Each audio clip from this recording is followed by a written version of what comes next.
I've always said there's a science to umpiring and an art. The science is the nuts and bolts. Like I said, a strike is any part of the ball in any part of the strike zone. That's the science of it, or whatever. The art is us making determinations, what's fair, common sense. For example, by rule, a coach is supposed to be in the coaching box. We rarely make them be in the coaching box unless the other team says, hey, we think he's stealing signs. Okay, well, then both teams will stay in the coaching box for the rest of this game. That's a rule that, frankly, we don't enforce unless we have to. Any RoboCop, any robo type thing doesn't have the luxury of making that determination of how it affects the game, or the common sense judgment of an experienced umpire. It just says yes or no, strike or ball, and that's all it knows. Again, if everyone's okay with that, and if you're used to having certain pitches that are technically strikes and aren't, go at it. I mean, that's fine. But it's really tough for me when you have a game played by human beings that they want it officiated perfectly, even though it's never played perfectly. Welcome to the Rockstars Rocking Podcast, powered by Voluntary Disruption, a show dedicated to people who are crushing their business and life goals. These are bite-sized conversations with leading rock stars in their respective industry who are pumped to share their story to help drive you to the next level. So, are you ready to rock? Speaking of rock stars, here's your host, Eric Silverman.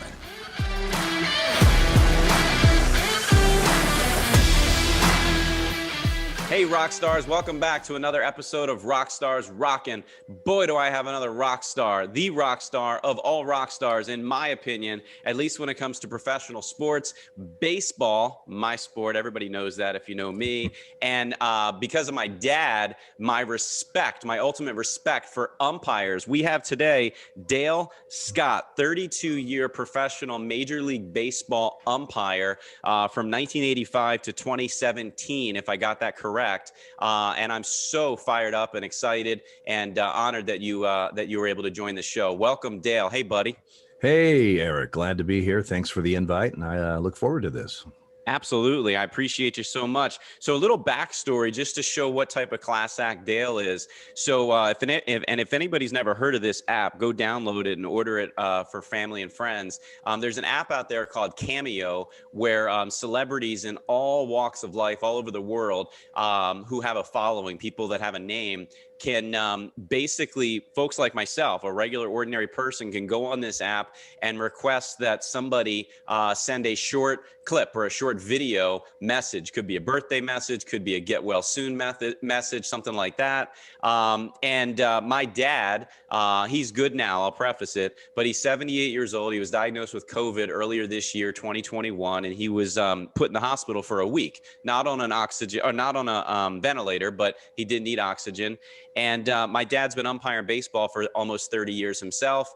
And I know that my dad, who's taught me well, he pays more attention to umpires than he does the players. And my dad's a big Washington Nationals fan, so we got a big rivalry going in the DC-Baltimore Beltway. Anyway, I don't know Dale. I sent on Cameo. He was on there, and I sent him a message about my pop. And within a day or two, Dale sent a personal video back to my dad wishing him well. And you could tell it was heartfelt, and I appreciated it. My dad appreciated it. And then I reached out on Twitter and said, Dale, would you come on the show? And he was so generous to do so. So that's kind of how this started. And again, I can't thank you enough for that, Dale. Well, I appreciate it. Cameo's a lot of fun. I get those every once in a while. I don't really consider myself a celebrity, but it's a lot of fun. And I was glad to do that for your dad. I'm glad he's doing well.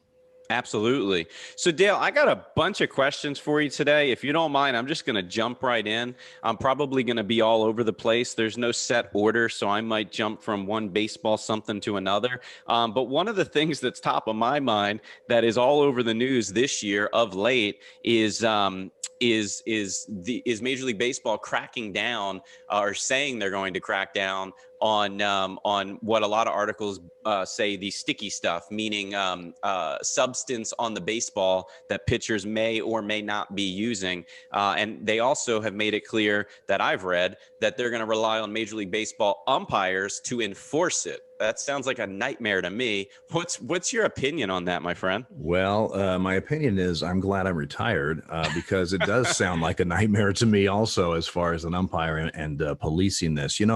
Foreign substances on that pitchers have used in the past, or defacing baseball, scuffing them or whatever, was to to deceive the hitters for baseballs to do some weird things as it approaches the plate. This, from what I understand, is a lot more to do with not necessarily to make the ball totally do goofy things, but just to give the pitcher an advantage of their spin rate and being able to with the sticky stuff, have a much higher velocity spin rate and that kind of stuff, which is is cheating basically, according to the rules. And so it's a little bit of a nightmare that's been going on for MLB. Some of their top pitchers in the league have been accused of this. I don't. I'm not sure if they've denied it or not, but it's going on. And so they wanted to, put a stop to it. We'll see how it goes. I like I said, as an umpire, it's a bit of a nightmare. It used to be that if a opposing team thought a pitcher had a substance on him or was defacing the ball in some way or whatever, they would say something to you. You would also be all four of you on the field. Every time you get a chance to check the ball, you check it just to see if there's anything that shouldn't be there. We had the discretion to go out and check the pitcher. We could do it on our own. If we, found some baseballs that we thought were defaced, we could also, at the request of the opposing manager, if we thought there was some merit to that. But now it's the umpires are on their own. I mean, certainly a manager may request something, but the umpires are now told that they can at any time check a pitcher for substance on his glove or on his body or whatever. It's just another layer of things that umpires need to do and need to police. It's going to be interesting how it plays out. Both the policing of this, and also, I just read a thing online that since they announced this, and it hasn't gone into effect basically until just a few days from now, but since they announced this, hitters' averages have already gone up a little bit, league-wise. Really? I didn't see that. Which the theory is, it's not, there's no proof, but the theory is that once it was announced, some of these pitchers are pitching without the substance if they were using it, just to get used to it, because they're going to be policed on it much more vigorously coming up. So we'll see. That's a very short window to come up with any concrete evidence that it's happening. We'll have to have a longer time to check the stats and all that stuff. But it'll be interesting how it all plays out. Yeah, no doubt. And I had not seen that article saying that the averages have gone up, but if they continue to go up and they're policing it, that would, I guess, prove the point in some capacity. Yeah. But I agree, the timeliness has got to be a longer time frame for sure. Let me ask you a question in that same vein with respect to how baseball's different now. I mean, you were still in baseball in 2017 when some of this was around, but certainly not all of it. What's your opinion, your quick take on 7-inning doubleheaders that they started with last year due to the pandemic? Well, I love 7-inning doubleheaders. I knew you'd say that. We don't get paid by the hour.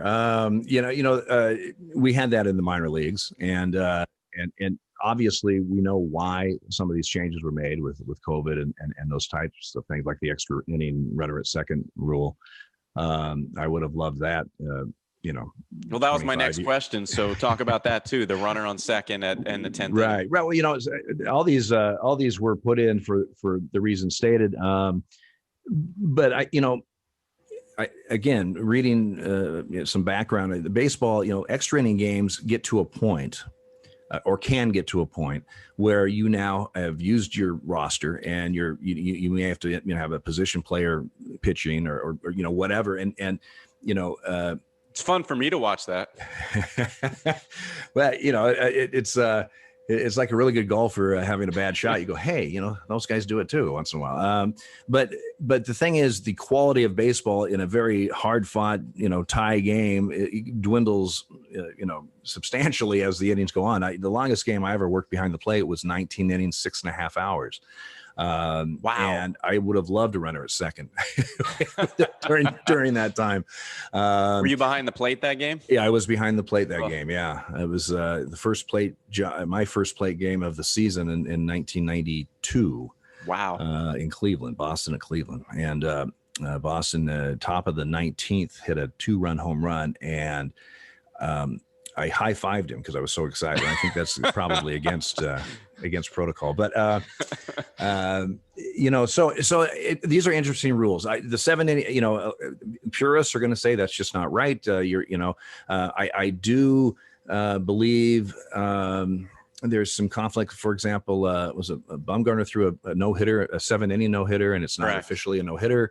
Right. Well, if it's an official game, it seems like it should be official no-hitter. Maybe you have a different category for 7-inning no-hitters, but still, I don't think you can say it's not one. It's a win and a loss in the column. So, I'm all for it, frankly. A lot of times, and I'm not sure if, well, they probably are with these 7-inning doubleheaders, but if they're doing the split doubleheaders like a lot of clubs do because they want 2 gates, those are long days. With the 1 o'clock start, 7 o'clock start or whatever, so, yes, I'm for them. I know purists probably aren't. I could see it tweaking a little bit on the runner at second base and maybe not start that till the 11th inning or something, and have, let them play a real game, for 1 or even 2 extra and that can be Something tweaked like a little that. bit. Yeah. Sure. But for the most part, I'm happy with the changes. That's cool. Now, what about the big one that is not there, but they're playing with it? You know where this is going. Robo umps, automatic umps, which I don't know enough to be dangerous, to be honest with you here. So you have to educate me. But from what I would assume, it would eliminate jobs in some capacity in the umpire world. But you tell me what it looks like. Even if you have a robo ump calling pitches, you still need a plate umpire. There still needs to be a body there. That plate umpire still has to take every pitch like he's calling it. Because if the robo ump has some type of technical glitch or whatever, then that person that's the plate umpire, he's got to make the call. So now that right there that would be tough to do as a plate umpire, because you have to focus and concentrate on every pitch. Although rarely will you call the pitch, but you may have to call the pitch after you find out with that delay that there was a robo ump issue. Jeez. That's not easy to do. No. I've never done it, but I'm just saying as an umpire, that would not be easy to do. But you still need a plate umpire. You have to determine if a hit batsman or catcher interference or batter interference or foul ball if it's off the hitter or whatever. I mean, there's a lot of other stuff that takes place that a robo ump cannot call and can't make a decision on, and of course plays at the plate and that kind of stuff. So there's that. But I've always said with the automatic strike zone, the robo ump, be careful what you wish for. Mm-hmm. The strike zone is a 3-dimensional thing, and it's from the very front edge of the plate to the very point of the back of the plate. It's obviously the height it changes with every hitter. The width is the same, but you have to remember that 17-inch plate. If any part of the ball crosses or touches that part of the plate, over the plate, it is considered on the plate. So in other words, you have a 2.25 inch diameter baseball that makes that 17 inches 19 inches, right. On one way, and actually 21 inches if you consider both sides. So right. Not to be technical and get in the woods here, or weeds here, but There's that. Now, we've had an evaluation system that started in the early 2000s that was basically the same setup. It's been redefined, and it's a different company now, and there's other technological changes. But the point is, we had some issues with this with the system because it doesn't take. Let me give you an example. You have a hitter or a pitch that comes in at the very front edge of the plate. It's at the very lowest point on the knee as it crosses, but the ball is moving away from the hitter and down toward the dirt. So the pitch is actually caught almost on the ground, 3 or 4 inches outside. Technically, that's a strike. By rule, any pitch that enters any part of the strike zone is a strike, by rule. Now, a human umpire will rarely call that a strike because it looks absolutely awful, and it's not expected to be a strike. But a robo-ump doesn't have that luxury of making a judgment. It's either yes or no, how it's programmed. So, again, there's going to be pitches called that technically are correct, but in reality are not accepted as strikes. And that's something that, if people are dead set of, for robo umpires, and by God, we're not going to miss one pitch. There will be not one pitch missed. Well, those pitches are strikes now. And so, if you adjust your attitude and if you're okay with that and hitters are okay with that, it's going to be fine. I've always said there's a science to umpiring and an art. The science is the nuts and bolts. Like I said, a strike is any part of the ball in any part of the strike zone. That's the science of it, or whatever. The art is us making determinations, what's fair, common sense. For example, by rule, a coach is supposed to be in the coaching box. We rarely make them be in the coaching box unless the other team says, hey, we think he's stealing signs. Okay, well, then both teams will stay in the coaching box for the rest of this game. That's a rule that, frankly, we don't enforce unless we have to. Any RoboCop, any robo type thing doesn't have the luxury of making that determination of how it affects the game or the common sense judgment of an experienced umpire. It just says yes or no, strike or ball, and that's all it knows. Again, if everyone's okay with that, and if you're used to having certain pitches that are technically strikes and aren't, go at it. I mean, that's fine. But it's really tough for me when you have a game played by human beings that they want it officiated perfectly, even though it's never played perfectly. For example, double play ball, bases loaded, 1 out, shortstop it's right to him. It's a perfect double play ball. Goes right between his legs. Do we say, well, after further review, he usually makes that play, so we're going to give him 2 outs?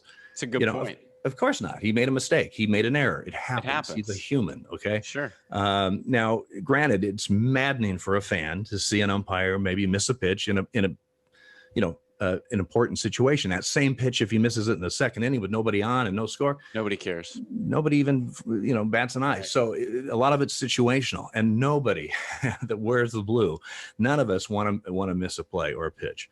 But it does happen because we're not perfect. Yeah. But I'm just, do you want a video game out there, or do you want a game played by humans, officiated by humans, and let the chips fall where they may? And again, society and fans and baseball people are going to have to make that decision.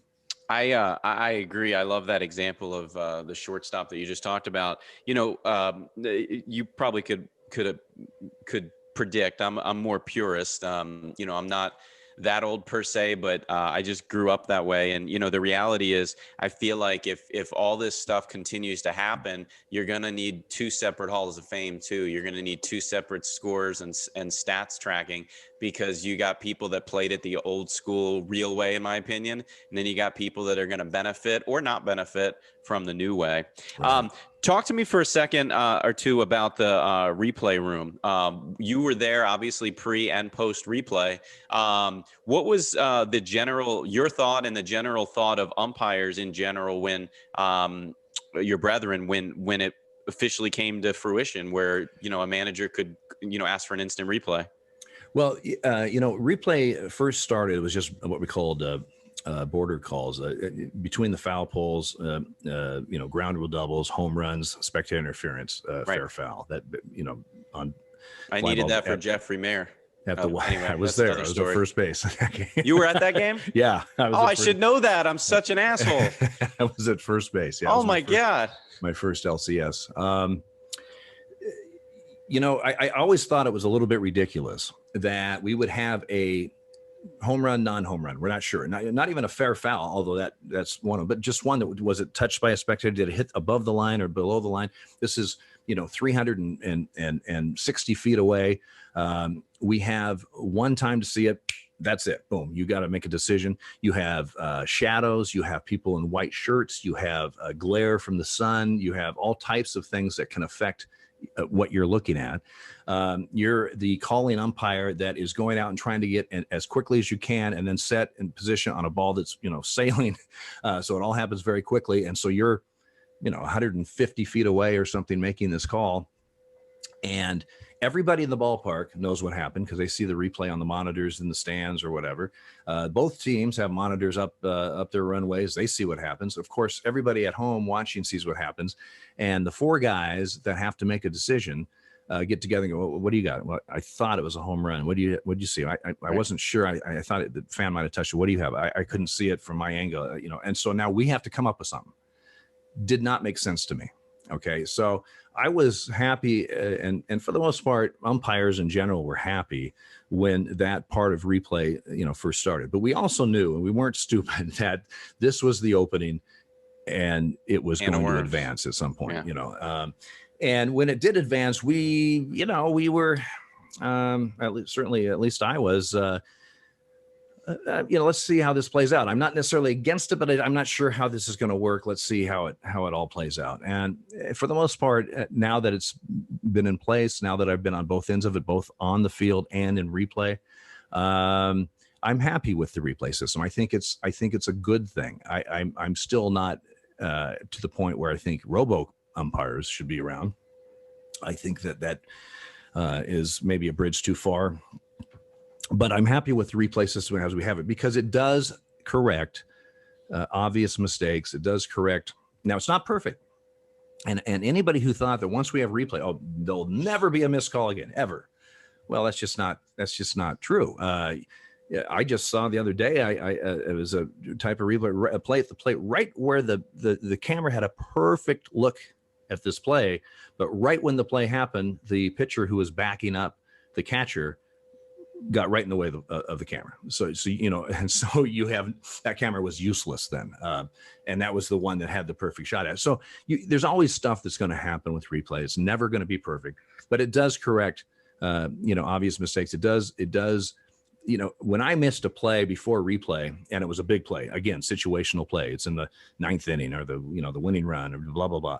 I had the joy of watching that replay every half hour on SportsCenter for the next 24 hours, if not longer, of me kicking this play. Not a fun thing, and it's and all the focus is on me and my mistake. With replay, that same situation, I missed the play. We go to replay, we correct it and get the play right.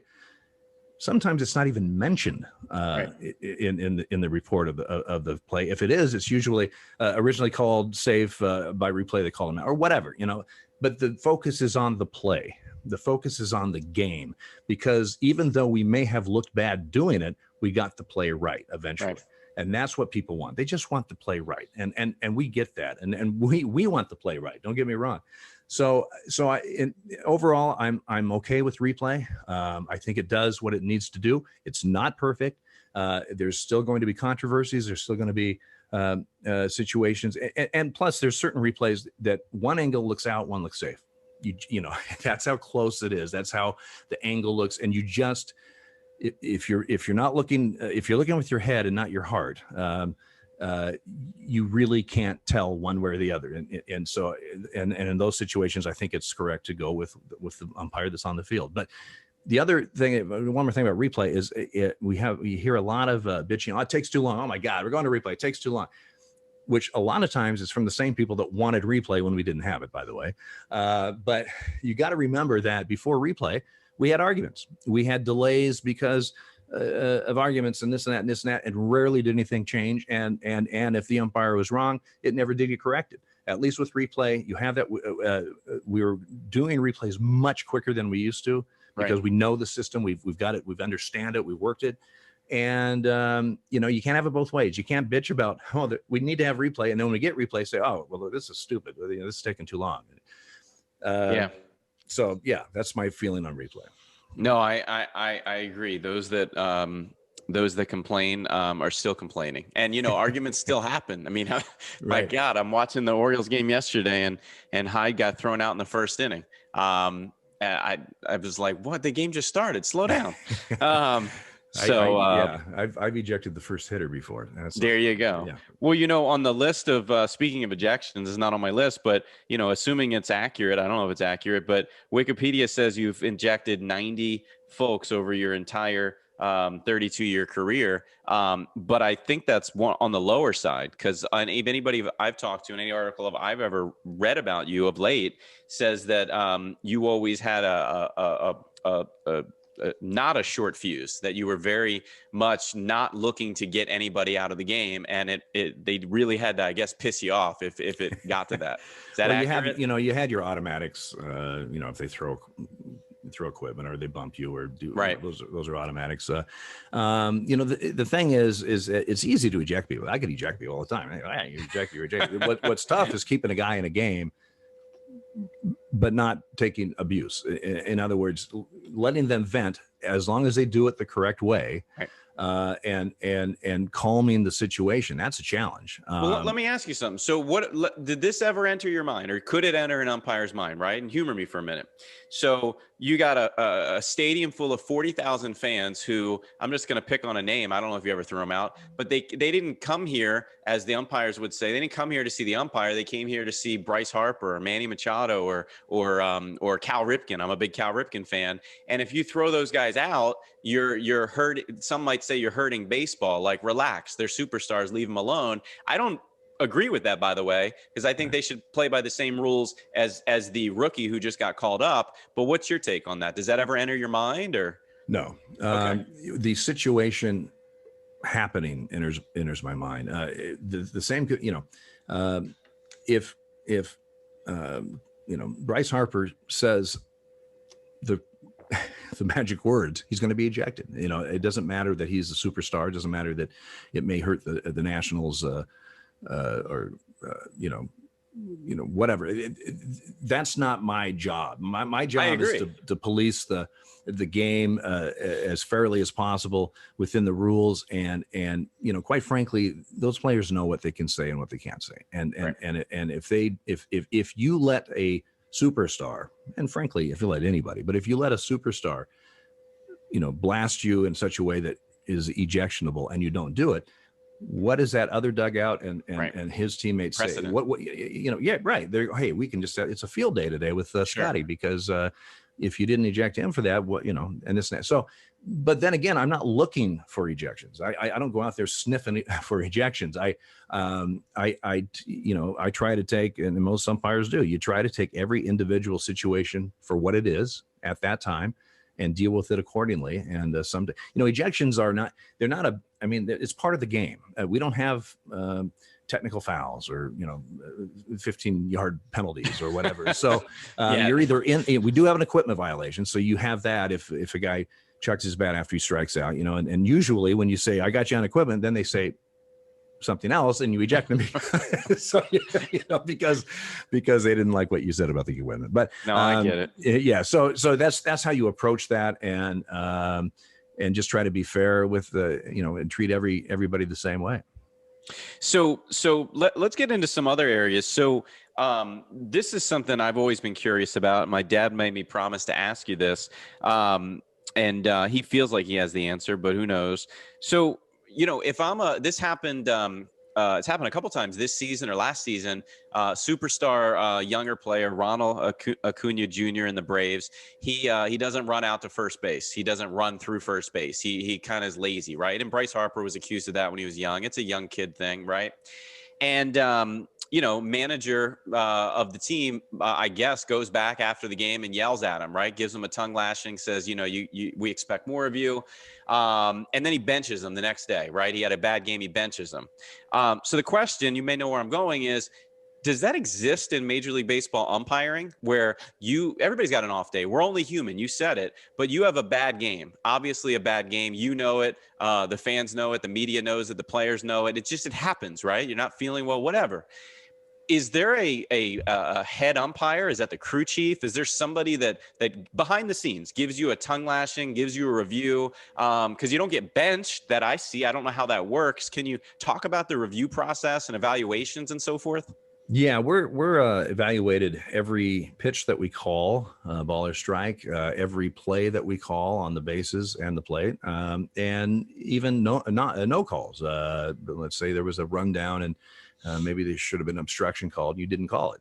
Okay, that type of thing. So we're evaluated on everything we do out there, and just like a player or any person, frankly, some days can be not as good. I've walked out there before, and the baseball looked like a beach ball. I saw every pitch. It was just like I had Superman eyesight. And then there were days I went out there and it looked like a BB, and I'm trying to pick it up. And it might be the background. As a Baltimore fan, I had the plate in 1997. The Mariners and we're at Baltimore, Game 4. Randy Johnson started for the Mariners, and it was like a 3:00 start, and his arm was coming out. There's a silver building, dead center field, downtown Baltimore, and the sun, is October, so the sun's a little lower, and this and that, and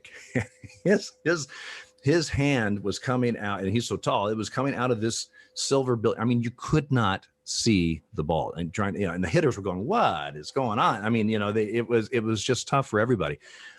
You can't say ball strike. I don't know. It's a silver building. It's really tough to see. No one cares. You have to do your job, right? And so as an umpire, I just need to slow my timing down. I need to focus and really bear down. But the point is, there's a lot of reasons why an umpire may have a bit of an off day. You got to remember too, Eric, an off day means instead of missing 1 or 2 pitches, maybe 3 pitches a game, I missed 6, right? 7 out of 250 pitches or whatever, so. And we're focused on the plate, but it's more than that. It's first base, second base, third base. It's anything. Yeah. And no, you don't have a tongue lashing. Most times when we walk off the field, the guy that had a tough day is the first guy that says something. Okay. He says, "Man, I could not pick up the ball, or, my timing, or, whatever it was, or play on the bases." One of the first things I do when I walk in, and this, especially before replay, is, I'll ask, "Did I miss that steal play at second? What did you see on that steal play? Because I'm not real confident on it, or whatever." And then of course you want to see it because if you did miss it, you want to go through your checklist of why did you miss it? Was your position? Was your timing? Was your, you have a whole. So do you have to fill out a report and submit it every night or something? No. The only time we have to do a report is if there's an ejection, if there's a equipment violation, if there's anything that happened during a fan ran on the field, or they threw a bunch of stuff on the field or whatever.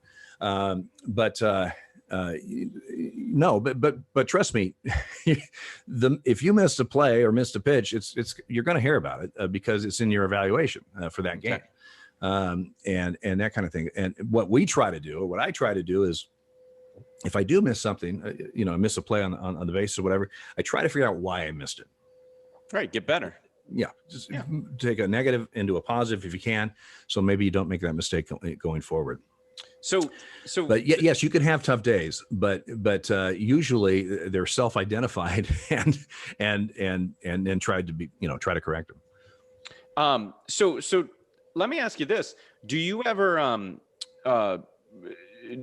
get, as an umpire, any of your fellow umpires, do you guys ever get frustrated that you're not, I don't know if it's contractual or not, but you're really, from what I see, you're not allowed to do pre and post game conferences like the players and the managers. You don't talk to the media. That's the whole point. You don't get, I guess you don't get to defend yourself. You don't get to say, hey, here's why I made that call. Here's why I made that play. I mean, I watch the Orioles post game every day, and the manager's on there saying and defending himself, why he did this, why he didn't do that. He's bombarded with reporters. I know that's not how umpires work, but do you ever get frustrated that you can't, or is it a good thing that you can't? Well, usually if there's a controversial call, or if there's something big in the game, you'll have a pool reporter come to your locker room. Oh, you do? Yeah. I didn't know that. They may not print it, or, I mean, but they may ask you about it. And it may be a rule, it may be a play at the plate that ended the game that was controversial, or whatever, a balk, why was that a balk? What did you see, or whatever? And you'll just explain, what you had, or what what the rule is or was, and how you came to the conclusion that you came to. Again, we have no power of if they report it or not, or if it, how, in what context they put that in their story. But you're not required to talk to them like players and managers are. No, we're not required to talk to them. It's a courtesy. We can always say no comment. We have no comment. Usually, and I always try to talk to the press, because if you have no comment, it just keeps the issue alive. Yeah, it keeps the issue alive, and they're going to want it. They're still going to, you're better off saying what you have. People may absolutely disagree with everything you just said, but this is where we're coming from. This is why we did this, and then move on. I hear you. I've always wondered about that, and I'm learning. I've never read an article. It's not a requirement. I think they have to. I think managers have after every game. They have to. Yeah. We don't have that stipulation. It's if we're asked, if someone comes to our room, we have the option of talking to them or not talking to them. Yeah. Okay. Well, there you go. You're teaching me. I did not know that. That's good to know. So umpiring in general, officiating, any sport is as my dad always says, is a thankless business, right? Yeah. You get yelled at when you miss a call, but you very rarely have that same manager who hated you the inning before thank you for messing up the call that this time went in his favor. You don't hear that stuff, right? Right. And you're right. We're all human. It's a bunch of judgment calls and so forth. But let's get into something different. I mean, I have a family, a mixed family, both sides, my wife and my side. And we have a lot of, not a lot, but we have some openly gay folks in our family, and they're just human beings. They're just family members to us. But speaking about fans and thankless business, I mean, you're the first, and for those that don't know, Dale's the first major league umpire to ever come out as openly gay many years ago. But more than that, I believe you were the first person in officiating between MLB and NFL and NHL, and certainly any other sport to do so. And one thing that I know for sure is that people are mean. People are brutal. So I guess this is not just about you coming out. This is in general. When you're back behind the plate, you hear fans. You got to be able to hear them, particularly if you're at the Orioles game and there's 6 fans in the stands. Sorry, O's. You can hear them yelling. And when they're yelling, it reminds me of what Adam Jones said in the media years ago when he was in Boston. And he said Boston fans were the worst because they would yell the N-word left and right. And it was offensive, right? You had to have had that. And how does that affect you as a human being? Forget being an umpire. Well, you are correct. I was the first active male official in the top 5 sports to come out as gay. That was in December of 2014. So the 2015 season, a few months later, was the first time I walked on the field after revealing that. Now, you got to remember or understand that all the umpires I worked with, they all knew. They had known for years. The Major League Baseball offices, the people that signed my check, they knew. So this was not a shock to any of them. But it was, teams and players and managers and the media, fans. Sure. This was news. I really wasn't sure what the reaction, if any, would be, not only from players and that, but also, the shots coming from the stands, what kind of, crap would be coming out of there. And I, going into that 2015 season was, it was a little different, just wondering how this would all play out. I can tell you, It's got to be the most nerve-wracking season of your whole career. well, Eric, it's really funny. My first game, a spring training game, early March 2015, when it was in Arizona, it was the Indians and the Reds, and our locker room was like in center field. So we walked all the way, from the outfield all the way to home plate to do round rules and start the game. And I remember, and this is again, 4 months since I had come out, but the first game. And so I remember walking onto the field, and it wasn't a packed house for spring training. It was the first, like I said, first spring training game, but I had a feeling that I didn't anticipate. I felt, for the first time, I felt totally free. It was like I was not hiding behind the shield anymore. Anybody in the stands when they saw my number 5 could say, "Oh, who's that umpire? Oh, he's gay." I mean, anybody could, if they didn't remember the story, they certainly could find out very easily. And so it was a very liberating feeling for me, which is something I didn't really anticipate. I just felt, what, I'm finally, after all these years, I'm walking on the field as who I really am without any shields up in front of me. That season, actually that game, I had 2 players come up to me. One was Marlon Byrd, a longtime outfielder for several organizations. He was playing for the Reds. About the second, third inning, we rotate on the bases every couple innings in spring training. I was over at third, and he's going to the third base dugout from left field, and he sees me and he goes, "Dale," and he comes up, and like I said, I've umpired it for years. And he comes up and gives me a huge bear hug.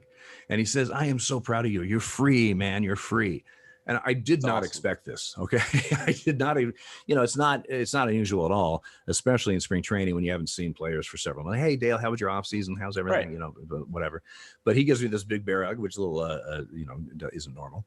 But he said that. And I said, "Thank you, Marlon. Thank you. I really appreciate that." And it really touched me that, that he was so enthusiastic and so happy for me. Later that game, Joey Votto, as he was done for the day about the 5th inning, he comes by and he shook my hand. He goes, "I just want to congratulate you. That took a lot of guts." And that was 2 players. The rest of that season, there was only one other player, one base coach, and one trainer that said anything the entire year. No manager, no other players. So wait, the first game, 2 people that I've heard of. I know Joey Votto, of course, certainly Marlon. And then you went 162 games plus postseason, plus spring training, and only 2 more? Only one other player, one coach in spring training, and one trainer. That was it. And when I was doing interviews when I came out in December, I was asked that, "What do you think the reaction will be, players and managers and coaches?" And I said, frankly, I don't know, but frankly, I think they're more interested in me getting pitches and plays right than what I do when I leave the ballpark. And basically that's what it was. Now, to continue with that conversation, you're talking about fans, and this to me is incredible. I never heard one negative thing that entire season or the next season. That's great. Now, I'm not saying somebody might have said something. I never heard it. If somebody did, I did. There was one funny, somebody in Atlanta, and in the article when I was coming out, it talked about me being a huge Oregon Ducks, fan. Right. I grew up in Eugene and everything. And somebody said, "I am shocked and appalled that Dale Scott came out as an Oregon Duck fan." And I'm waiting for the second shot here because I'm curious. And he goes, "But it makes a lot of sense with all the uniform changes." And so I thought that was hilarious.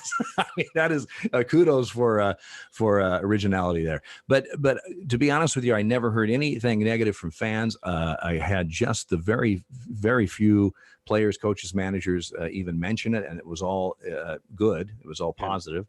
And that was it. And going into that season, I didn't know. I had no idea what the reaction would be, if any.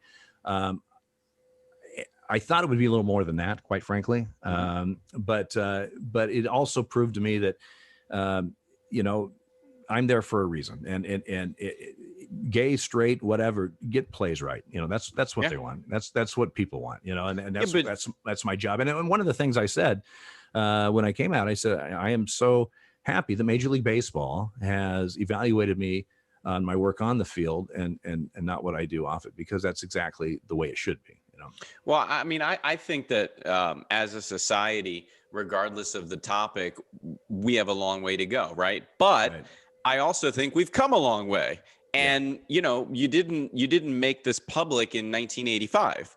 You didn't make this public when you were in the minors and you were just starting to umpire. It's a different time. Again, I'm not saying we're all there. I don't know that we ever will be. But at that same point, I'm just thrilled to hear that it was more about the game.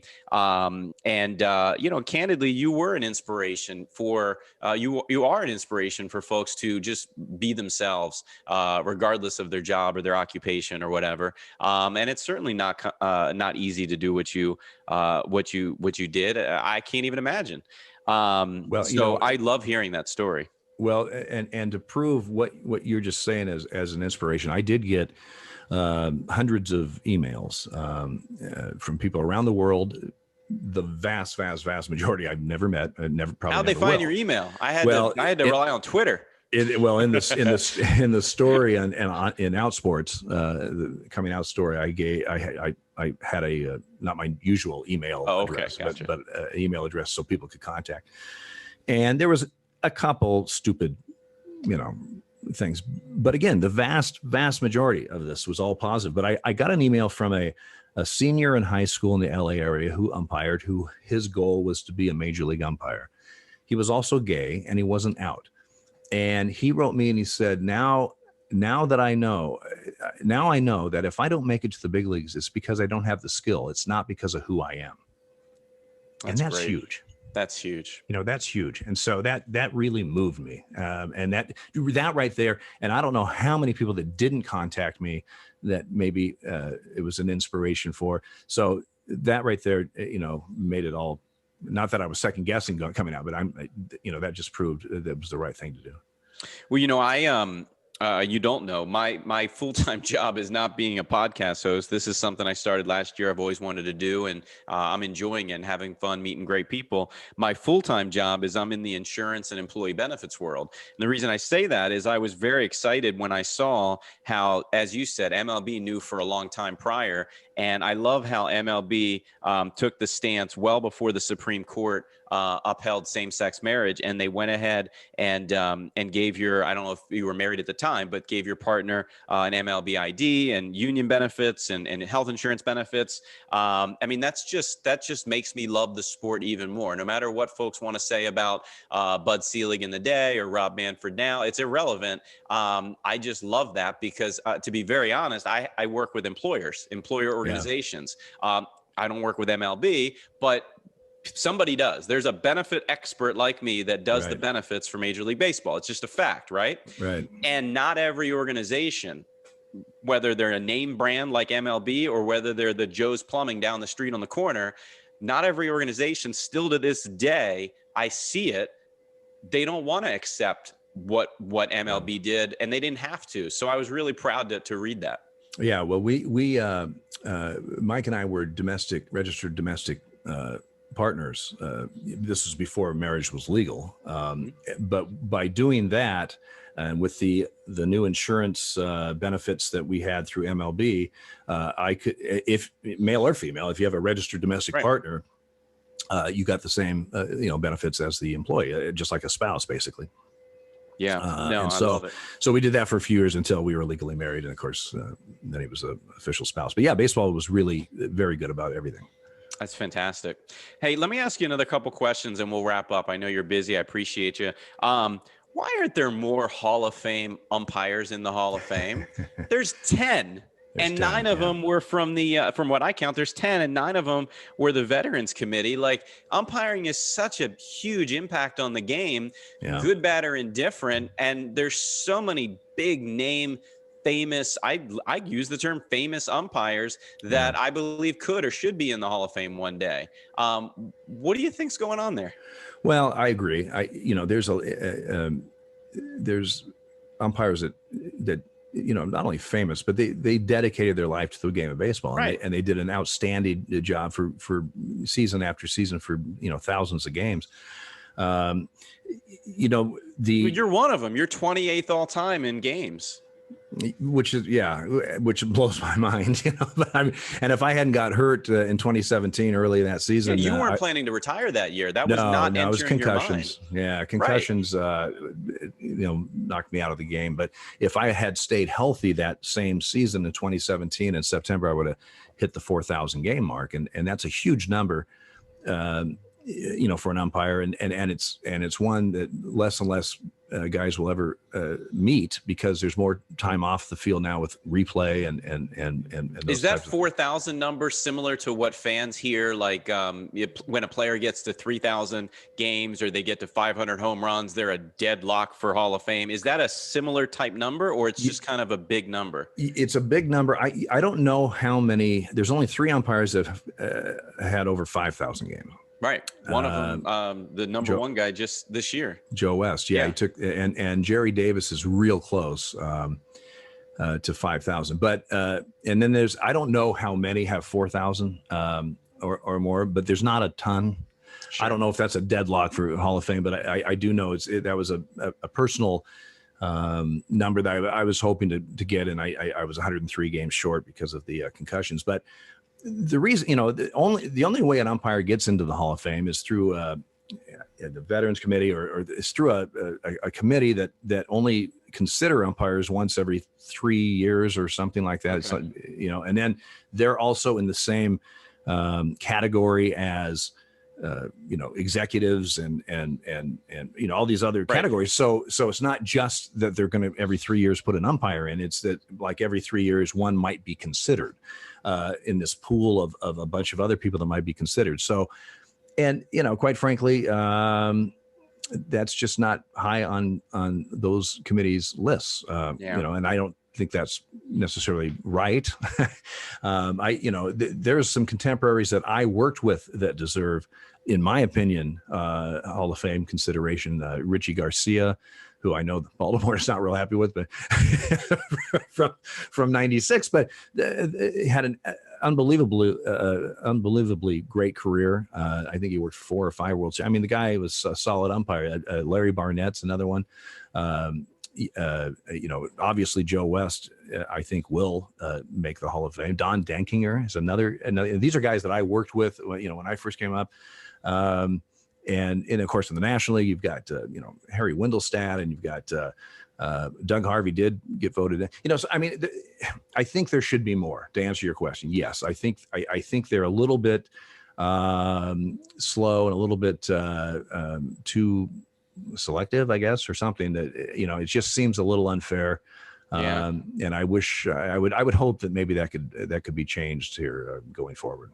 Well, Dale, you got my vote. Well, there you go. We'll get you on the committee. I wish. So I imagine, obviously, you still have close friends that are either not umpiring anymore or certainly still umpiring. Sure. But the question is, what about players? Did you ever develop a relationship with a player where you just became good friends? I mean, a lot of them you were probably in the minors with. You made it to the majors at the same time, and frankly, you had a career with them.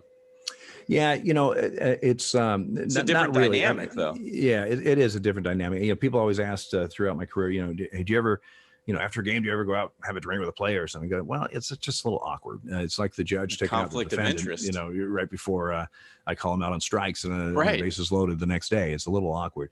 Harold Reynolds. We text every once in a while. We talk every once. If there's a weird rule or something, he'll get a hold of me to help him understand it when he's going on the air or whatever. But part of our bond, so to speak, is we're both Oregon Duck fans. He's from Oregon, and that makes sense. I'll see him at a football game or something. So we have that connection. But and now that I've been retired, like on Facebook or on Twitter, there have been a couple guys that will communicate that. Not necessarily great friends, but there's friendly, and we know who each other is, and we, I respect these players are very talented, athletes, and I saw them in person, for years. And so I respect what they have done. We may have had our differences, and I may have ejected them. We may have had arguments, but I understand. I do respect what they did. And you leave it on the field, though. You leave it on the field. Yeah, exactly. Yeah, exactly. So I got to ask you about this because I find it fascinating. As soon as I sent that video to my dad, the cameo going back to the beginning, one of the first things he said to me is he always loved how you were so entertaining to watch, your third strike call, which I know you know that. I mean, heck, in 2012, April 2012, Power Rankings on the Bleacher Report said you were the top 5 most entertaining umpires in baseball to watch, and you're most well known for your strikeout call, where you would step back, turn to your left, punch the air, and emphatically call the batter out. Which anybody watching this, you can Google Dale Scott strike 3 call, and it's gonna pop up on YouTube. And so I agree. Just a quick question. Where'd that come from? Did you do that in the minors? Did you do it just kind of evolved? Because it was fun to watch. I want to watch a fun game. It evolved. I didn't like you doing it to the Orioles, but I want to watch a fun game. No, it evolved. Umpires, as they progress, especially kind of once they get to the big leagues too, if you make it that far, because in the minor leagues, especially lower minor leagues, they want to see a little bit more robotic because they just want to see your skills and that kind of stuff. And then you develop a personality as you go a little bit with your calls, some guys more than others. But it was from watching other umpires. There were certain guys, Dave Phillips, I worked with a lot. So I got a little Dave Phillips in there. I got a little Rocky Rowe in there who I worked with, a little combo here and a little combo there. And it just kind of settled into what I came up with, and I was comfortable with it. It felt good. And so that's what I settled on. And if you look at a game I worked, I started in 86, so full time. You look at a game in 1990, and you look at a game in 2010. Different. My strike threes, different. Excuse me. So it developed, but I'm constantly asked about it and comments about it. It's awesome. Yeah, we got guys, other umpires, amateur umpires stuff. They always want me to do it. When I get cameo requests. So call them out on strikes. Oh, you get that too. That would have been great. That's a good idea. I didn't even think about that. Well, there's Father's Day coming up. I could do another one. There you go. Absolutely. All right, man. Well, listen, my last question, you've been out of the game officially for 4 years now. Do you watch the game? Do you enjoy it? Can you turn on the TV and actually watch it? Do you watch the umpires? Tell me your thoughts on that. Well, I don't watch a lot of baseball during the season. Okay. I might channel surf, and I'll come up, and the first thing I do is who's working the game. I'm trying to figure out who the umpires are. If I'm at a game, which is a major league game, is rare, just because I live in Portland. It's not close to me, but I always watch the officials. It doesn't matter what. I've got Oregon Duck football season tickets. I watch the officials. Of course, I love the Ducks. I want them to win, and I watch football. But I'm always watching the officials. I officiated football and basketball for 18 years at high school level.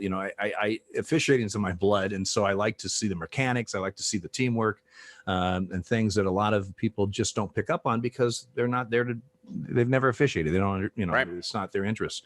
And so now in the playoffs and stuff with baseball, I'll watch. And usually when I'm watching postseason, it's for the sole purpose of praying nothing controversial happens. That's my whole purpose in watching is just hoping nothing controversial happens, because I've been there. It's not fun. And it's when it's under a microscope like that in the postseason or whatever, it's part of the. We signed up for this. It happens, but it's not a lot of fun to see. For those that don't know, Dale Scott, again, 32 years, Major League Baseball umpire, 3 World Series, 3 All-Star games, 6 League Championship Series, including the Jeff Lemire game. I didn't even think about that. I feel like such an ass. And 12 Division Series games. Just a true legend in the umpire community, in my book, in my dad's book. I appreciate it. And speaking of books, there's not much to talk about, so I left it here to the end. But Dale, you were telling me you have a book you started writing last year that you hope to have out by the season start 2022. Can you shed any light on that? Yeah, I'm working with writer Rob Nyer, who happens to live here in Portland, but Rob's a 20-plus year baseball writer for ESPN, Fox, and he's written a few books. And he kind of convinced me to do this, frankly, only because I had no intention of writing a book. But he said, and other umpires have retired and written books, and yeah, they're fun and that kind of stuff. But I just really wasn't looking to do that. But he said, you've got a unique story. I mean, you've got not only your baseball, which you have great stories and insights, and people love that if they're baseball fans and that kind of stuff. But you also have this whole other story that no one else has, and that's me coming out as an active umpire and how I hid my sexuality and went out of my way to hide my sexuality in the minor leagues, my first 15 or so years in the big leagues. So he convinced me to do it. We started in October last year after we got a publishing deal. We sent the manuscript in a couple of weeks ago. It's happening. It's been an education. I'm not a writer. I've improved. I've gotten better. I've learned a lot of things. But it's been a lot of fun, and hopefully when it comes out next April or May, we still don't even have a title yet. So I'd tell you a title, but we don't have it yet. But when it comes out next spring, hopefully it'll interest enough people to buy a few copies, and it's fun. It's a lot of fun stories, both minor leagues, big leagues, and when I worked winter ball in the Dominican, and so hopefully it'll be a New York Times top seller or best absolutely, seller. Of course it will. And with all seriousness, Dale, we've had on a lot of folks of late and over the year that are releasing books in the current and so forth. So I'd love to have you back when it's time to release. I'll hold up a copy and plug it and tell people to go buy it. I want to read it myself. So if you're interested, let me know. Add me to that press tour, for lack of a better term, because I know your publisher is going to want you out there talking to people. Right. So it's been a pleasure, my friend. I appreciate you very much. Thank you again. If anybody wants to reach Dale, I found him on Cameo and Twitter. Is there another or a better way to reach you, or you on any other social media? Is there a website? I'm on Facebook, just my name. And that's, those are the ways to get a hold of me. But I appreciate the invite, and please tell your father hello, and I'm glad he's doing well and back on the field. That's awesome. Absolutely. I'm really happy for him. Absolutely. Well, guys, everybody knows I only show up and ask some questions, and I have a lot of fun, good, bad, or indifferent. So for everybody behind the scenes at the Rockstars Rockin' Podcast who puts this together on the back end, I appreciate them very much. I'm Eric Silverman. That is Dale Scott, MLB, retired MLB umpire of 32 years. And you've just watched another episode or listened to another episode of the Rockstars Rockin' Podcast. Until next week, thanks everybody, and make it a great day. Thanks so much for tuning into this episode of the Rockstars Rocking Podcast. If you haven't done so already, make sure you're subscribed to the show wherever you consume podcasts. And if you feel so inclined, please leave us a review. 5 stars would totally rock. Until next time, Rockstars, keep rocking.